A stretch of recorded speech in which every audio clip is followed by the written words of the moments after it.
नमस्कार दोस्तों, मेरा नाम है ब्रिज मोहन जोशी और आप सभी लोगों का स्वागत है ऑनलाइन गुरुजी के ऑफिशियल यूट्यूब चैनल पे। तो दोस्तों हम लोग आरआरबी एनटीपीसी के लिए क्लासेस ले रहे हैं। क्लासेस अच्छी चल रही हैं और स्टूडेंट्स का रिस्पांस काफ़ी अच्छा आ रहा है, तो वो क्लासेस आपकी रेगुलर चलती रहेंगी। लेकिन बीच बीच में मुझे ग्रुप डी के स्टूडेंट्स के काफ़ी कमेंट आते हैं कि सर ग्रुप डी में कैसे पढ़ना है, ग्रुप डी के लिए क्या करना है, क्या नहीं करना है, क्या ग्रुप डी और एनटीपीसी का सिलेबस सेम होगा। देखिए, सिलेबस तो सेम है लेकिन पैटर्न में थोड़ा सा अंतर होगा, तो आज हम उसी पैटर्न के बारे में आपको डिस्कस करेंगे। और दूसरी बात, आपके पास बहुत सारी वीडियोस, देखो बहुत सारे स्टूडेंट्स तो ऐसे हैं जिनको लग रहा है कि अभी नोटिफिकेशन आएगा या नोटिफिकेशन फॉर्म भरे जाएंगे, सो रहे हैं कुछ लोग। तो उन लोगों के लिए बताना चाहूँगा कि वो सब कुछ प्रक्रिया हो चुकी है, अब सिर्फ परीक्षा का इंतज़ार है। परीक्षा का इंतज़ार है तो इसके फिजिकल के बारे में, इसकी सैलरी के बारे में, ये सब ज्वाइनिंग के बारे में डिस्कस करना मुझे लगता है कचड़ा है सब कुछ।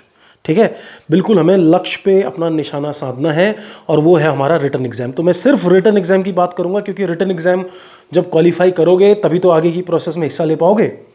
मैं बहुत सारे वीडियोस बनाता हूँ अलग अलग एग्जाम्स को लेके, तो बच्चे सबसे पहले क्या पूछते हैं, इंटरव्यू कैसा होगा।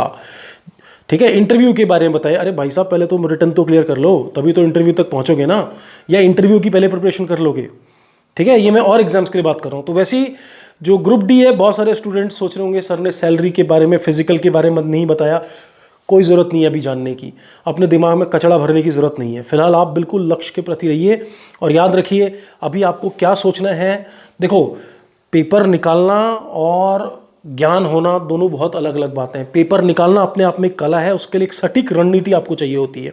ठीक है, क्योंकि जो ये पूरा का पूरा परीक्षा है, 90 मिनट की ये परीक्षा होगी, 90 मिनट का ये खेल होगा। 90 मिनट आपको करेंगे आर या पार आपकी ज़िंदगी में। अब इन 90 मिनट के लिए आप चाहे 900 घंटे पढ़ाई करते हो, पेपर नहीं निकलता है, चाहे आप 90 घंटे पढ़ाई करते हो, पेपर निकल जाता है। वो है आपकी रणनीति, आपकी किस्मत, क्योंकि लक भी फैक्टर हो जाएगा इसके अंदर। ठीक है, तो बहुत सारी चीज़ें डिपेंड करती हैं, लेकिन कुल मिला के आपकी पूरी ज़िंदगी जो है उन 90 मिनट पे निर्भर करती है। 90 मिनट और 25 + 25 + 30 + 20 ये सवाल। तो दोस्तों बिल्कुल ध्यान से देखिए इसको। आज मैं एक ऐसी सटीक रणनीति आपको बताने वाला हूं कि जिससे आपको कभी कंफ्यूजन नहीं होगा कि सर तैयारी कैसे करें, क्या नहीं करें। बच्चे कंफ्यूजन उनको ज़्यादा हो रहा है, वीडियोस पे वीडियोस वो देख रहे हैं। ठीक है, आप ये वाला वीडियो देख लीजिए, इसके बाद आप मत देखिए कोई वीडियो। ठीक है, तो मैं ये नहीं बोलता हूँ कि हमारे वीडियोस देखें, लेकिन एक कुछ सीख के जाइए। मैं आपको कुछ इंपॉर्टेंट यहाँ पे चीज़ें बताऊँगा, उनको फॉलो आप करोगे तो आपका पेपर निकलने के चांसेस ज़्यादा होंगे। आपको फोकस रहना है। तो सबसे पहले अगर आप इस पेपर के पैटर्न में देखेंगे तो भैया जनरल साइंस, सामान्य विज्ञान है, इसमें 25 नंबर का आएगा, ये सबको पता है। गणित आएगी 25 नंबर की, तर्क शक्ति आएगी 30 नंबर की, और सामान्य ज्ञान और समसामयिकी आएगी 20 अंकों की। क्लियर। अब देखिए, सबसे पहले आप ये देखिए कि कौन सी ऐसी चीज़ें हैं जो मतलब डेफिनेट नहीं है, फिक्स नहीं है, जिनके लिए आपको पढ़ना पड़ता है। और आप जितना भी पढ़ोगे, मान लीजिए 100% पढ़ा तो हो सकता है 60% आ जाए, 40% आ जाए। वो है आपके सामान्य ज्ञान, मतलब सामान्य विज्ञान, जनरल साइंस, और सामान्य ज्ञान समसामयिकी, करंट। यानी कि ये 25 और 20 आप ये देखिए, ये जो 45 अंक हैं आपके, इसके लिए आपको पढ़ना पड़ेगा। पढ़ना पड़ेगा मतलब क्या है, इसमें क्या होगा, कोई चीज़ अगर आपको आती है तो आती है, नहीं आती है तो नहीं आती है। आती है तो पूरे नंबर, वो भी 5 सेकंड के अंदर, नहीं आता है तो कुछ भी नहीं, 0। चाहे कुछ भी आप कर लो, तुक्का लगा लो, नेगेटिव मार्किंग तो है ही है। 1/3 टोटल परीक्षा आपकी 100 अंकों की है और 1/3 आपकी नेगेटिव मार्किंग है। तो भैया 45 नंबर ऐसे हैं जिनके लिए आपको खोदना पड़ेगा, बहुत ज़्यादा पढ़ना पड़ेगा, इधर से उधर। जितना पढ़ोगे उतना कम है, सेटिस्फाइड नहीं हो सकते आप। लेकिन अगर आप यहां पे देखें तर्क शक्ति और गणित, यानी कि 55 नंबर, समझ में आया कि नहीं है। तो ये 55 नंबर ऐसे हैं जो आपके हाथ में हैं। आपकी प्रैक्टिस का ये पूरा का पूरा खेल है। अगर आपकी प्रैक्टिस अच्छी होगी तो ये 55 में से आप 55 नंबर भी ला सकते हो। और जितना प्रैक्टिस करोगे, प्रैक्टिस कर करके क्या होता है, कई बार सवाल याद हो जाते हैं। समझ में, बहुत सारे ऐसे क्वेश्चंस होते हैं जो एग्जाम में लोग सोचते हैं ना कि मैथ्स में रिपीट नहीं होते क्वेश्चन। बहुत सारे ऐसे क्वेश्चंस होते हैं जो मुंह पे ओरली कर सकते हो अगर आपकी प्रैक्टिस बहुत अच्छी है। तो सबसे पहले मैं फोकस करूंगा गणित और रीजनिंग में 55 नंबर के ऊपर, कैसे आपने उसको करना है और डेली शेड्यूल के हिसाब से करना है। जो लोग करेंगे उन लोगों का रिजल्ट भी आएगा, बाद में वो लोग बताएंगे भी कमेंट में, ठीक है। और जो लोग नहीं करेंगे तो आप वीडियोस पे वीडियोस देखते रहिए, आपका कोई भी कुछ नहीं कर सकता। तो करने की ज़रूरत है तो गणित यानी कि मैथ्स और रीजनिंग यानी कि तर्क शक्ति 30 और 25, ठीक है। अब सबसे पहले जो लोग ग्रुप डी की तैयारी कर रहे हैं उनको क्या करना है, ठीक है ना। उनको करना क्या है, अभी मैं आपको टॉपिक्स बताऊंगा पहले अलग अलग करके। देखिए, आपने कम से कम डेली 2 घंटा, डेली 2 घंटा, 1 घंटे में आपको लगभग 30 सवाल करने हैं। तो 2 घंटे में 60 क्वेश्चन डेली। जो लोग शुरुआत कर रहे हैं वो अपने हिसाब से कम भी कर सकते हैं। 2 घंटे के अंदर 60 क्वेश्चन। अच्छा, इसमें 25 आएंगे तो मैं थोड़ा सा कम कर देता हूं आपके लिए, चलिए कोई बात नहीं, ठीक है। आप 40 ले लो, या 25 सवाल आएंगे तो 50 ले लो। 2 घंटे में 50 सवाल आपने डेली सॉल्व करने हैं, आराम आराम से। कोई शॉर्टकट के चक्कर में नहीं पढ़ना है। चैप्टर को पढ़ना है, चैप्टर को समझना है। मैं आपको बुक बता दूंगा कि कौन सी बुक आपने पढ़नी है। चैप्टर को पढ़ो, चैप्टर को समझो, ठीक है। और उसके बाद 2 घंटे के अंदर 25 सवाल, 1 घंटे में 25 सवाल, दूसरे घंटे में अलग अलग प्रकार के क्वेश्चन आपने मैथ्स के करने हैं। उसी तरह से आपने 2 घंटा यहां पर आपको 60 सवाल करने होंगे रीजनिंग के। क्लियर है कि नहीं है। तो रीजनिंग के लिए आप कोई भी बुक मार्केट से उठा के ले आओ, या फिर पुराने पेपर उठा के ले आओ। कोई भी बुक ले लो पतली सी, जिसके अंदर कम से कम अच्छे खासे क्वेश्चन हों, ठीक है। और रीजनिंग के टॉपिक्स ऐसे होते हैं कि बहुत सारे लोग क्या करते हैं, शॉर्टकट के चक्कर में पढ़ते हैं, ठीक है। भैया आप प्रैक्टिस करना तो शुरू करो, अल्फाबेटिकल रीजनिंग, एनालॉजी सीरीज शुरू करो आप बस, ठीक है। शुरू करो, सोचो, नहीं आता है तो उसका सोल्यूशन देखो, ठीक है। फिर आगे बढ़ते रहो, आगे बढ़ते रहो। 60 क्वेश्चन के अंदर हो सकता है आपके वो 20-50, मतलब 60 में ऐसा हो सकता है कि 30 सवाल आपको आते हो, 30 ना आते हो। जो 30 नहीं आते हैं, सोचो उनके ऊपर। रीजनिंग में पूरा दिमाग लगाओ कि उसके अंदर है क्या। अगर आपका रीजनिंग का, जैसे मान लीजिए पहले दिन आप शुरू करते हैं, 2 घंटे में केवल 5 सवाल भी अगर होते हैं ना, तो आपको घबराने की जरूरत नहीं है। आप बिल्कुल सही दिशा की ओर जा रहे हैं। क्यों? क्योंकि अब आपका चल रहा है दिमाग। बहुत सारे बच्चे क्या करते हैं, रीजनिंग का क्वेश्चन किया, नहीं हुआ तो कुछ टाइम के बाद सॉल्यूशन देख लिया, आगे बढ़ गए। नहीं, सॉल्यूशन देखो आप, लेकिन पहले पूरे 2 घंटे ट्राई करो जितने भी क्वेश्चंस हो सकते हैं आपसे, ठीक है ना। उसके बाद अगर नहीं समझ में आता है, बहुत दिमाग लगाओ उसके ऊपर, तब जाके सॉल्यूशन देखो। रीजनिंग में फिर आपको कभी भी दिक्कत नहीं आएगी। तो पहले तो अपना ये पैटर्न समझ लो, गणित का और रीजनिंग का, ठीक है। 2 घंटा डेली आपको गणित करनी है, ठीक है। और मैथ्स करने का सबसे बढ़िया जो टाइम है वो दोपहर का टाइम है दोस्तों। बहुत सारे लोग बोलते हैं सुबह सुबह करिए, आप दोपहर में 2 से 4 करिए गणित, सोइए मत। दोपहर में क्या होता है, क्योंकि आप जब एग्जाम दोगे ना, तो आपका एग्जाम की टाइमिंग भी यही होंगी। बहुत सारे बच्चे क्या करते हैं, रात को पढ़ते हैं। रात को पढ़ना ठीक है, आप पढ़ लीजिए, लेकिन आपको तभी पढ़ना चाहिए जब आपकी परीक्षा का टाइम होता है। क्यों? क्योंकि तब दिमाग आपका सबसे ज़्यादा एक्टिव रहता है। तो अगर आप दोपहर में 2 से 4 मैथ्स की प्रैक्टिस करोगे तो आपके दिमाग आदी हो जाएगा उस टाइम पे प्रैक्टिस करने का, ठीक है ना। तो दोपहर को आप मैथ्स जरूर करिए, ठीक है। रीजनिंग, मतलब मैंने मैथ्स के लिए टाइम आपको बता दिया, रीजनिंग के लिए वो आपकी मर्जी है, आप कभी भी अपना टाइम निकाल सकते हो। लेकिन आगे जाके मैं आपको जीएस और साइंस के बारे में बताऊंगा। तो जीएस और साइंस, ठीक है, इनको आप कोशिश करिए कि मॉर्निंग में आप इनको करो, सुबह, ठीक है। मॉर्निंग में साइंस को आप मॉर्निंग में करो, और जीएस को आप इवनिंग में कर सकते हो, वो आपकी मर्जी है, ठीक है। लेकिन वो बाकी आपको खुद एडजस्ट करना है। मैं आपको बता रहा हूँ कि मैथ्स, मतलब जो मैथ्स है उसको दोपहर 2 से 4 करिए, मेरे बताने का मकसद यही था। और जो विज्ञान है उसको मॉर्निंग कीजिए, अर्ली मॉर्निंग, या तो आप 7 से 9 कर सकते हो या 5 से 7 कर सकते हो, वो आपके ऊपर है, जो जितने बजे उठता है, ठीक है। इसके अलावा जीएस और रीजनिंग आपको जो टाइम सूटेबल लगे आप करिए, लेकिन मैथ्स को दोपहर 2 से 4 जरूर करिए, क्योंकि नींद आती है उस टाइम पे, आलस आता है। आप उस टाइम पे करोगे तो आपकी बॉडी एक्टिव होगी, ठीक है, और आपको एग्जाम में फ़ायदा होगा। वो बेस्ट टाइम होता है यूटिलाइज करने का, मैथ्स और रीजनिंग, ठीक है। चलिए, तो ये तो हो गया आपकी स्ट्रेटेजी। तो अभी तो मैंने सिर्फ 2 घंटा इसका बताया है, 2 घंटा इसका बताया है, ठीक है। उसके बाद मैं अभी जीएस और साइंस का भी बताता हूँ, ठीक है। तो वो भी आपको निकालने हैं जीएस और साइंस के लिए, ठीक है। तो विज्ञान, क्लियर, और सामान्य ज्ञान।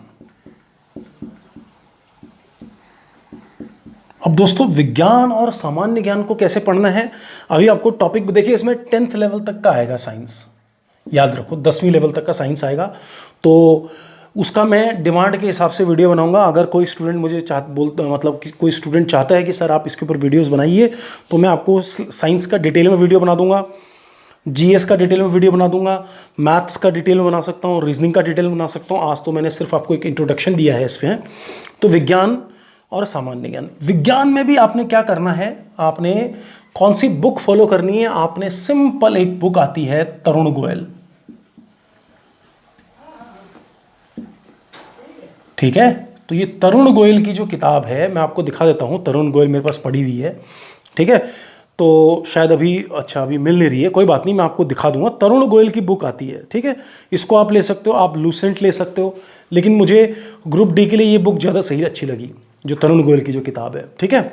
तो मैं बाद में टॉपिक्स भी डिस्कस करूंगा। आपने क्या करना है, एक टॉपिक पढ़ना है और उसमें से लगभग कम से कम 40 क्वेश्चंस डेली बनाने हैं।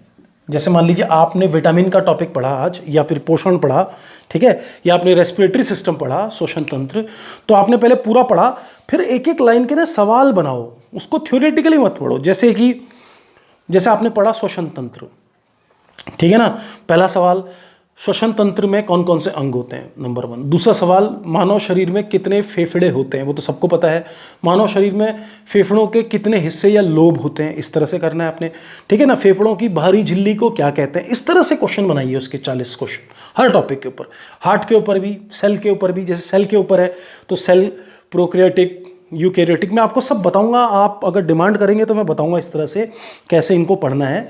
तो 40 क्वेश्चंस इसके बनाने हैं, और सामान्य ज्ञान में भी 40 क्वेश्चंस आपने डेली बनाने हैं। तो इसमें आप डेली करंट पढ़िए,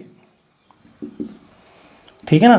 तो डेली करंट के लगभग 10 से 20 सवाल ही बनते हैं। तो डेली आप लोग को करंट करना है। बाकी जो हिस्ट्री है, पॉलिटी है, ज्योग्राफी है, मैं आपको बता देता हूं, इसमें करंट का पोर्शन रहेगा, और उसके बाद जो पोर्शन रहेगा वो ज्योग्राफी का रहेगा, यानी कि भूगोल का, ठीक है ना। उसके बाद रहेगा इतिहास, यानी कि हिस्ट्री। ये 3 टॉपिक छाए रहेंगे, क्योंकि 20 सवाल आने हैं। समझ में आया कि नहीं है। तो 20 सवाल में वो ज़्यादा से ज़्यादा क्या पूछ लेगा, ठीक है। तो देखिए गणित के तो 25 सवाल हो गए, ठीक है। और देखिए विज्ञान के, जो विज्ञान है, विज्ञान का मैंने आपको बताया था 25 क्वेश्चंस वहाँ से आने हैं, ठीक है। और इसके जो हैं, जो सामान्य ज्ञान और वो है, इसके आपके 20 सवाल आने हैं, ठीक है ना। तो 45 नंबर का है। तो इसके आपको डेली 40 क्वेश्चंस बनाने हैं। कैसे बनाने हैं आप मुझे कमेंट में लिखिए, मैं वीडियो इसके ऊपर जरूर बनाऊंगा, अलग से वीडियो लेके आऊँगा, क्योंकि एक वीडियो में सब कुछ कवर करना बड़ा मुश्किल है, ठीक है। जो स्ट्रेटेजी मैं आपको बताऊँगा, बिल्कुल तोड़ स्ट्रेटेजी। सामान्य ज्ञान क्योंकि केवल 20 नंबर की है, तो उसमें से करंट लगभग 8-10 सवाल करंट के आएंगे, बाकी ज्योग्राफी, हिस्ट्री, इसके ऊपर ज़्यादा फोकस नहीं करना है आपने। तो इसके लिए भी मैं वीडियोज़ बनाऊँगा, लेकिन आपको सबसे ज़्यादा जो फोकस करना है वो मैथ्स, और मैथ से भी ज़्यादा रीजनिंग। डेली 2-2 घंटा प्रैक्टिस करनी है। तो सबसे पहले तैयारी जो शुरू करनी है वो प्रैक्टिस से शुरू करिए। और जो लोग अभी से तैयारी शुरू कर रहे हैं, आप लोग रीजनिंग से शुरू कर सकते हैं अपनी प्रैक्टिस करना, ठीक है ना, क्योंकि रीजनिंग सबको आती है, जल्दी रीजनिंग हो जाती है। रीजनिंग के टॉपिक्स मैं आपको बताऊँगा अगले वीडियो में, हम लोग सारे के सारे टॉपिक्स लेके आएंगे हर सब्जेक्ट का, ठीक है। तो इसको प्रैक्टिस करना शुरू कर दो। तो याद रखो, अभी जो आपकी रणनीति है उसमें आपने डेली 60 सवाल रीजनिंग के करने हैं। जब तक पेपर नहीं होता है, नियमित रूप से आपने 50 सवाल गणित के करने हैं, 2 घंटे में ये करने हैं, ठीक है ना। 2 घंटा ये पढ़ना है, 2 घंटा ये पढ़ना है, विज्ञान को भी 2 घंटा पढ़ना है, और इसको आप 1 घंटा दे सकते हैं, ठीक है ना। तो 2-2 4 2 6 और 1 7 घंटा, 7 घंटा आपको पढ़ना ही पढ़ना पड़ेगा अगर आपने श्योर शॉर्ट सिलेक्शन लेना है। मतलब 7 घंटे आप रेगुलर पढ़ेंगे तो 95 से 99% तक चांस है आपका सिलेक्शन हो। 1-2% तो कुछ भी हो सकता है कुछ हो गया, कोई बीमार पड़ गया, वो अलग बात है, ठीक है। तो इतनों को आप करना शुरू करिए। इसके बाद मैं सब्जेक्ट वाइज इसकी स्ट्रेटेजी बताऊंगा। गणित के टॉपिक्स कौन कौन से हैं, ठीक है, बहुत कम पढ़ना है आपने इसमें, ठीक है, लेकिन सिलेक्टेड पढ़ना है। लेकिन फिलहाल तो आप अपने आप को तैयार कर लीजिए, ठीक है, कि दोपहर में 2 से 4 आपने मैथ्स पढ़नी है, फिर प्रैक्टिस करनी, पढ़ना कुछ नहीं है, करिए, सवालों को करिए। मैथ्स और रीजनिंग ऐसे हैं जो पढ़ के नहीं होंगे, करके होंगे, प्रैक्टिस करके होंगे। आप एक दिन में मैथ्स के 40 सवाल हल करके देखिए, आपके अंदर इतना कॉन्फिडेंस आएगा ना कि आपको लगेगा भैया मेरा सिलेक्शन तो हो ही गया समझो। तो वही मैथ्स के साथ है, वही रीजनिंग के साथ है, ये प्रैक्टिस करके होते हैं, ठीक है। विज्ञान की स्ट्रेटेजी मैं आपको बताऊंगा। बुक मैंने आपको तरुण गोयल बताई है, तो मैं अभी आगे इसके ऊपर अलग से वीडियो बनाऊंगा, विज्ञान और सामान्य ज्ञान के ऊपर, ठीक है। और मैं आपको मैथ्स और रीजनिंग के ऊपर ही बनाऊंगा। तो आप लोग कमेंट करके मुझे बताइए कितने लोग आगे वीडियो चाहते हैं। तो मैं 2 वीडियोज़ और बनाऊंगा, एक मैथ्स और रीजनिंग के ऊपर बनाऊंगा डेडिकेटेड वीडियो, और दूसरा बनाऊंगा मैं आपका विज्ञान और सामान्य ज्ञान के ऊपर।